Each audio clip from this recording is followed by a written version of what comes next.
যুগ্ম সাধারণ সম্পাদক হাসিবুর রহমান হাসিবকে বক্তব্য রাখার জন্য অনুরোধ জানাচ্ছি।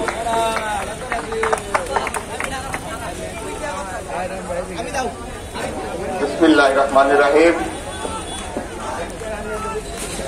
আজকে এই গণঅভ্যুত্থানের সকল শহীদের আত্মার মাগফিরাত কামনা ও দেশের ভয়ানক বন্যা ও মানুষের জানমাল রক্ষায় দোয়া ও শান্তি সমাবেশের সম্মানিত সভাপতি, অত্র এলাকা সুপরিচিত, যাকে আপনারা সকলেই চিনেন জানেন এবং ভালো মানুষ হিসাবে মানেন, ময়মনসিংহ মহানগর যুবদলের অন্যতম যুগ্ম সাধারণ সম্পাদক রাসেল ইসলাম ফেরদৌস ভাই, আজকের এই সমাবেশে প্রধান অতিথি হিসেবে উপস্থিত আছেন এমন একজন ব্যক্তি যাকে আমি খুব কাছ থেকে দেখেছি, যার চিন্তা চেতনা স্বপ্ন জ্ঞান এই দল এই রাজনীতি এই আপামর জনতাকে ঘিরে তিনি সবসময় চুক্তিময় উক্তি দিয়ে বাংলাদেশ জাতীয়তাবাদী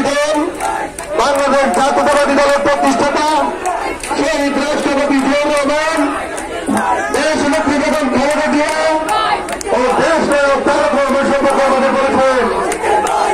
রাজপথায় মানবতার অবদানের যুগের রাষ্ট্র প্রবর্তিত করেছেন। বিগত আন্দোলন সংগ্রামের সামনে থেকে নেতৃত্ব দেওয়া রাজনৈতিক অভিভাবক বাংলাদেশ জাতীয়তাবাদী যুবদল নির্বাহী কমিটির সাবেক সাংগঠনিক সম্পাদক ময়মনসিংহ মহানগর যুবদলের বিপ্লবী সাধারণ সম্পাদক যুবরাজ হোসেন সাকিব আমাদের সামনে উপস্থিত আছেন। এই মঞ্চে উপস্থিত আছেন ময়মনসিংহ মহানগর যুবদলের সিনিয়র নেতৃবৃন্দ, সহসভাপতি, যুগ্ম সাধারণ সম্পাদক, সম্পাদক ও সদস্যবৃন্দ। এই মঞ্চে আরো উপস্থিত আছেন বাংলাদেশ জাতীয়তাবাদী